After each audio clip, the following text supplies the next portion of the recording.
Radio Publique Africaine.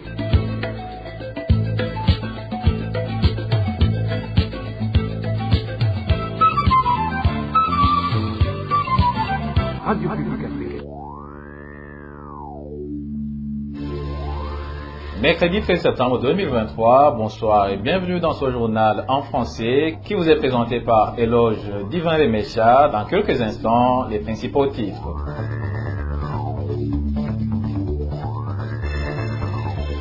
Les riziculteurs de la province de Bubanza demandent d'être approvisionnés en engrais chimiques afin d'éviter d'enregistrer des pertes. C'est au moment où ils ont commencé leur repiquage sans qu'ils aient obtenu les fertilisants commandés il y a plus de 3 mois. Le gouvernement devrait refaire la passation du test de recrutement des enseignants pour préserver la méritocratie dans le secteur de l'éducation. Propos d'Antoine Manouma, président de la Fédération des syndicats des enseignants, FENASEB, en sigle, vous le suivrez dans ce journal. Dans ce journal, nous emmènerons également en zone Wuyenzi, où les habitants sont dans une impasse après que des pluies diluviennes aient emporté une centaine de maisons, laissant la plupart d'entre eux sans abri. Voilà pour les titres, le développement, c'est tout de suite.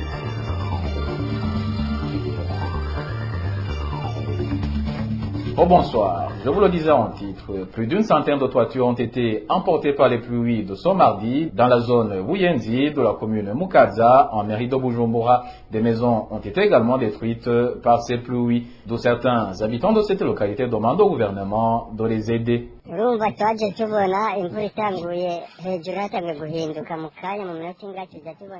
En fait, le ciel est devenu gris d'un coup et quelque temps après, la pluie a commencé. Il était très venté et les toitures se sont vite envolées et les murs ont commencé à s'effondrer alors qu'on était à l'intérieur. Cela s'est passé vers 15 heures. Jusqu'aujourd'hui, nous n'avons reçu aucune aide alors qu'on a dormi à la belle étoile.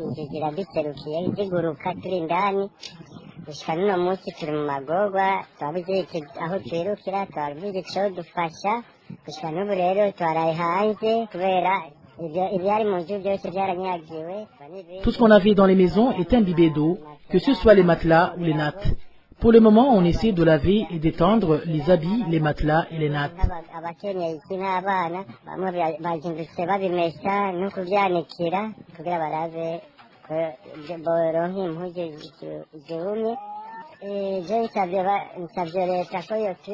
Je demande au gouvernement de nous venir en aide car nous sommes vraiment démunis.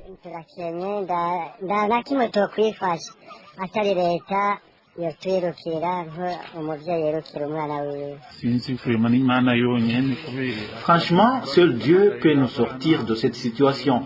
Déjà, on faisait des pieds et des mains pour pouvoir acheter des fournitures scolaires de nos enfants. Et voilà que cette catastrophe vient empirer la situation.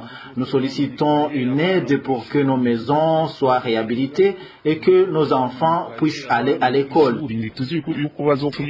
Passons maintenant à la page gouvernance où le directeur général de la société Green Network demande aux employés qui se sentent lésés de saisir la justice. Ces employés de cette société de nettoyage d'immondices réclament 4 mois d'arriérés de salaire. Emile Nivasumba nous en dit plus. Certains employés de Green Network estiment que leur patron envisage de confisquer leur rémunération de 4 mois. Ces employés indiquent qu'ils n'ont pas été rémunérés depuis le mois de mai, alors qu'ils avaient continué de faire des travaux relatifs au nettoyage de différents marchés de la ville de Bujumbura. Nos sources indiquent que les employés qui n'ont pas reçu leur rémunération sont au nombre de 45. 3 étaient des chefs des recouvreurs qui étaient payés chacun 300 000 francs burundais par mois. 8 étaient de simples recouvreurs qui recevaient chacun 200 000 francs et 34 autres faisaient le nettoyage et obtenaient entre 60 et 100 000 francs comme rémunération mensuelle. Ce mercredi, au marché de Kotebu et Ngagara, c'est la société Zoom Company qui était en train d'assurer l'évacuation des immondices. Selon nos sources, la mairie de Bujumbura aurait retiré le marché à Green Network de nettoyer ces marchés de Ngagara et Kotebu. Les employés de Green Network qui réclament leur salaire de 4 mois expliquent qu'ils ont continué de travailler jusqu'au mois d'août. Contacté, le directeur général de la société Green Network, Chiza Chrysostome, surnommé Toyota, demande aux employés qui se sentent lésés de saisir la justice. Je ne peux que leur demander de saisir d'abord la justice parce que je ne pense pas que c'est vous qui allez les aider à faire ces réclamations.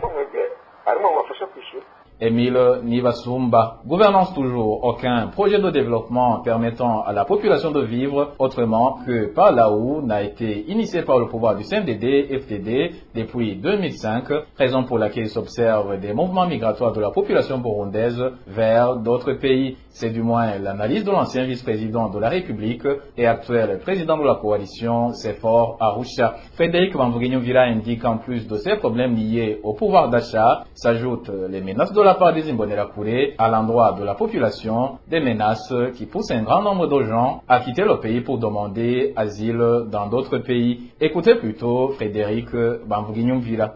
Ce mouvement migratoire inquiète plus d'un. À entendre les audios qui ont été donnés, j'ai compris qu'il y a quand même un mouvement qui va jusqu'à 16 300 personnes qui ont quitté le Burundi vers la RDC. Et que surtout, les raisons évoquées dans cet audio, c'est qu'il y a les Imbonerakure qui continuent à menacer la population, même à troubler leur sommeil, quitte à ce qu'ils soient forcés à quitter. Et en plus, parmi ces gens qui quittent le pays, il y en a aussi qui venaient de rentrer suite à l'appel des autorités burundaises qui continuent à chanter qu'il y a la paix au Burundi.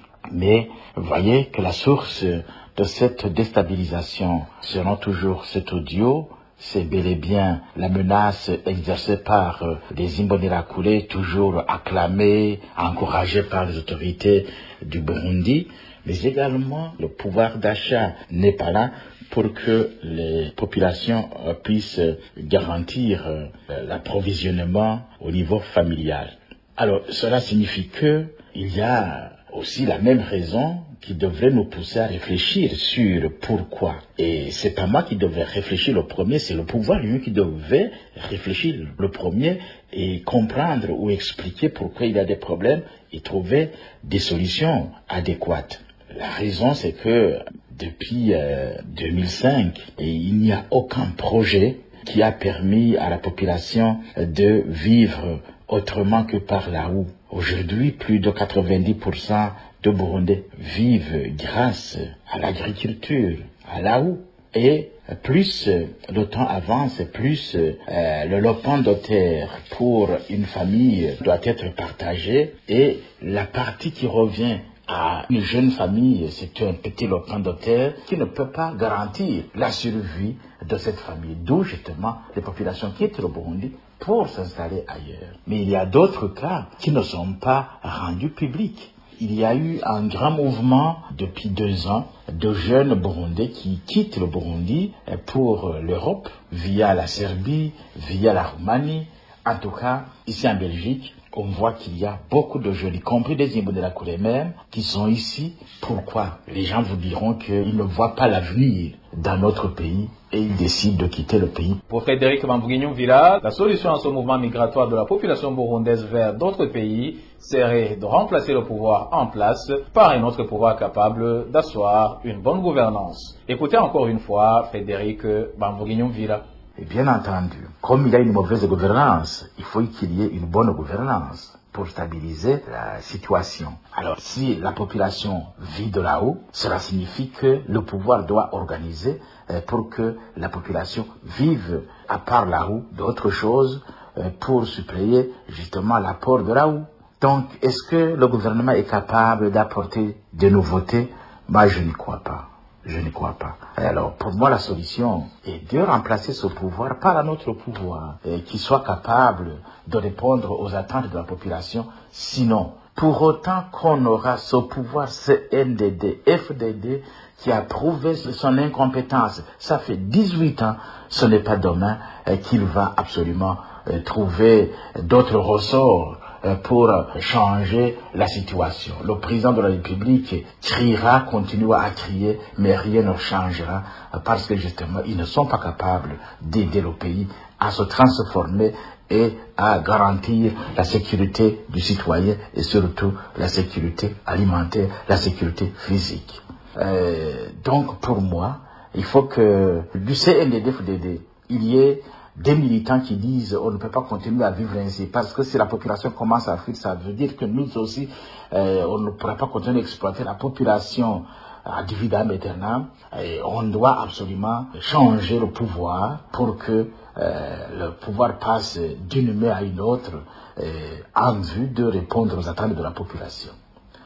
La deuxième solution, c'est que ces jeunes militaires qui ont fait l'ISCAM et qui n'ont pas de sang sur les mains aident à organiser le pays, quitte à ce que justement on puisse retrouver la démocratie dans le pays, à organiser les élections, parce que même si demain on passe aux élections en 2025, on va avoir le même pouvoir, avec les mêmes personnes, avec les mêmes incapacités d'organiser, de changer quoi que ce soit. Donc c'est une perte de temps. Avant d'entamer une pause, parlons agriculture. Les agriculteurs du périmètre Mugerero, commune Gihanga, nous sommes en province d'Obubanza, réclament les engrais chimiques pour engraisser le riz repiqué durant cette saison culturelle au moment où certains de ces citoyens ont déjà terminé de payer la totalité de la somme équivalente à leur commande d'engrais. Ils trouvent que le retard enregistré pour fertiliser leurs champs va leur causer d'énormes pertes. Suivez plutôt un des agriculteurs de cette localité qui s'est confié à la RPA. abarimyi dusanzwe turimira muri SRDI muri perimetre ya Mugerero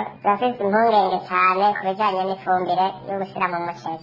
Nous, les agriculteurs de la SRDI, dans le périmètre de Mugerero, sommes préoccupés par le manque d'engrais chimiques pour fertiliser le riz, alors que c'est pendant la période de saison culturelle A. Nombreux agriculteurs ont déjà commencé le repiquage, car la SRDI nous a fourni de l'eau. Mais le problème auquel nous faisons face, c'est celui de manque de fertilisants. Nous avons payé l'avance depuis longtemps, et dernièrement, quand le ministre a sorti un communiqué pour verser la somme restante, nous nous sommes rendus à la commune de Gihanga pour payer. Le riz que nous avons planté est moissonné après 3 mois seulement et il exige un suivi rigoureux en matière d'engrais chimiques.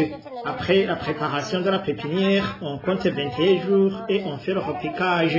Après 14 jours, on y met de l'engrais. On fait le sarclage et on y ajoute encore une autre quantité de fertilisants. Alors, comme nous sommes au début des activités et que les engrais ne sont pas encore disponibles, nous allons avoir des problèmes. C'est encore pire parce que nous avons entendu le directeur de la FOMI quand il s'est exprimé devant le Premier ministre.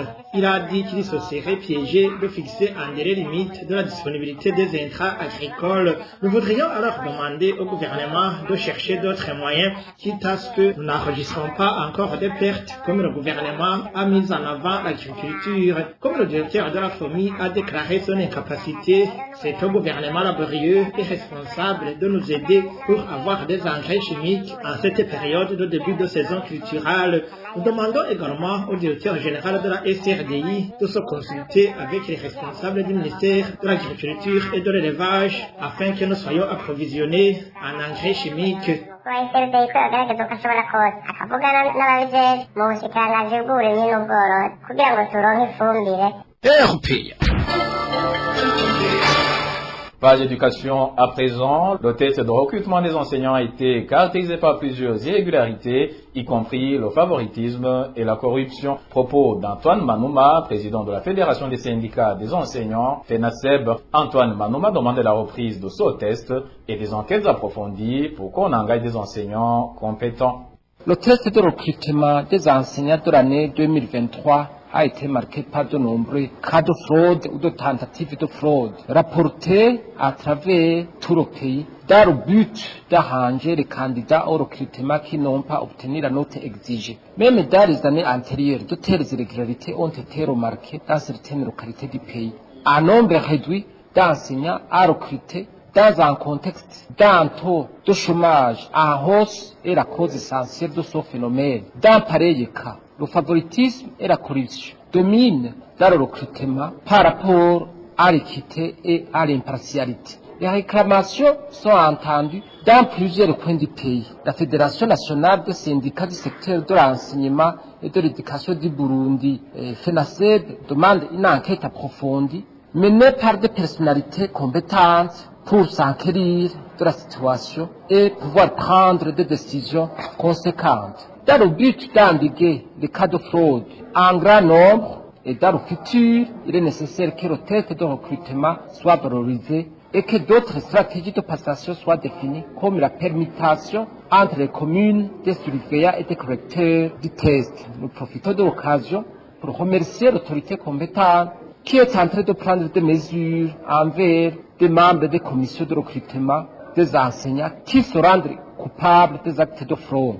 Antoine Manuma s'est exprimé sur les ondes de la radio Isanganiro. En paille santé, il devrait y avoir une équipe au sein du ministère de la Santé qui fait une surveillance épidémiologique de choléra, ce qui aiderait à éradiquer cette maladie dans le pays. Analyse faite par l'expert en épidémiologie comme Konakudze. Qui plus est, cet expert souligne que le gouvernement a un grand rôle à jouer, surtout dans la sensibilisation de la population en ce qui concerne le respect des règles d'hygiène et qu'il doit aussi distribuer tout le kit nécessaire à la population pour assurer l'hygiène. Suivez comme Konakudze, il est expert en épidémiologie. nk'ubu twe tuzi yuko icyo kiza kiguma cisubiriza agasakisaki muri ivyo bice.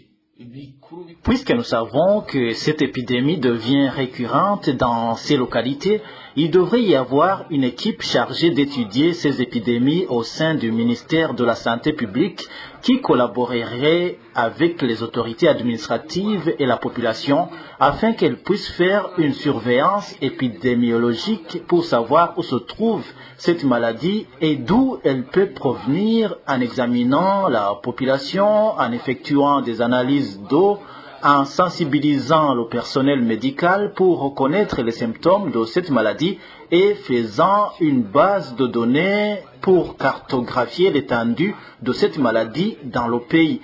Par après, il faut mettre des laboratoires bien équipés et ambulants dans ces localités, avoir des vaccins pour vacciner la population s'il le faut, ainsi que des antibiotiques spécifiques à cette maladie. C'est également une maladie à déclaration obligatoire. Donc, il ne faut pas seulement soigner le malade, mais il faut le déclarer publiquement pour que toutes les forces possibles convergent pour combattre cette épidémie. À cet effet, la population doit être avertie de cette menace en cherchant à savoir si les habitants ont des latrines et de l'eau propre, s'ils ont compris et mis en pratique tout ce qui va avec l'hygiène dans l'alimentation, dans les restaurants, dans les bistrots. Puis, le gouvernement devrait mettre en place des mesures d'hygiène dans les villes où sont concentrées plusieurs personnes pour que les eaux usées soient bien canalisées et que la régie des eaux puisse distribuer l'eau à toute la population, que le gouvernement puisse leur distribuer des savons à bas prix, des bidons ainsi que des médicaments pour la purification de l'eau dans le but de prévenir cette maladie.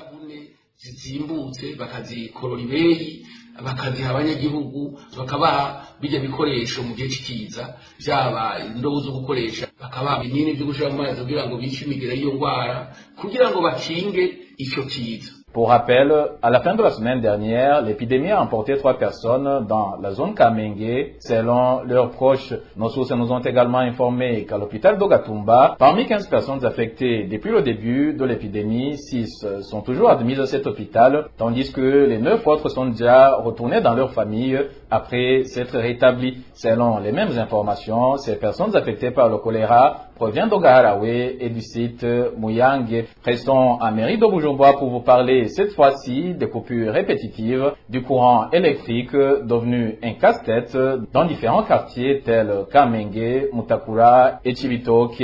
Les habitants de ces quartiers font savoir que la plupart de leurs activités sont souvent perturbées. Le point avec Eric Niyonzima. Cette coupure du courant électrique se fait remarquer surtout pendant la nuit dans le quartier Mutakura et pendant la journée dans les quartiers comme Kamenge et Chibitoke. À part que ces coupures entraînent le chômage, certains d'entre eux indiquent que leurs activités sont paralysées.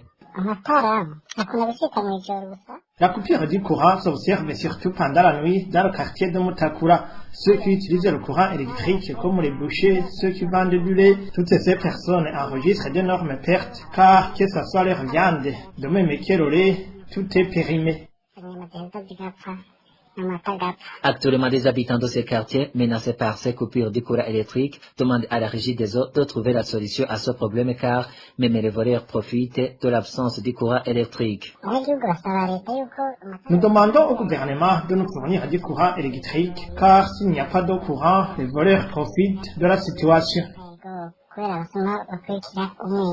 La situation est ainsi au moment où, dans d'autres quartiers où le courant semble disponible, il nous dire que quelques instants, la RPA n'a pas encore pu joindre les responsables de la Régie des eaux pour s'exprimer sur ce sujet. Merci à toi, Eric Nyonzima. Et avant de clore ce journal, parlons transport. Le ministère du Commerce vient de revoir à la hausse les prix dans différentes localités du pays. 650 francs burundais, c'est le nouveau prix du ticket pour prendre le bus en mairie de Bujumbura au lieu de 600 francs burundais. Les prix du ticket dans les différentes localités du pays ont également grimpé selon le communiqué du dit ministère daté de ce 13 septembre. Cette montée du prix de transport est consécutive à la montée du prix du carburant. Il n'y a pas que le prix de transport qui a été revu à la hausse, car les intrants n'ont pas non plus été épargnés. Désormais, le cultivateur devra débourser une somme de 28 000 francs burundais pour avoir 25 kg du fertilisant fourmi de type Wagala, 33 000 francs pour 25 kg d'iré et 31 000 francs burundais pour avoir le fertilisant Imbura. Quant à la chaux, le sac de 50 kg s'achète désormais à 5 000 francs burundais. La déclaration a été faite ce mercredi par le ministre Sanctus Nilagira, ayant l'agriculture dans ses attributions.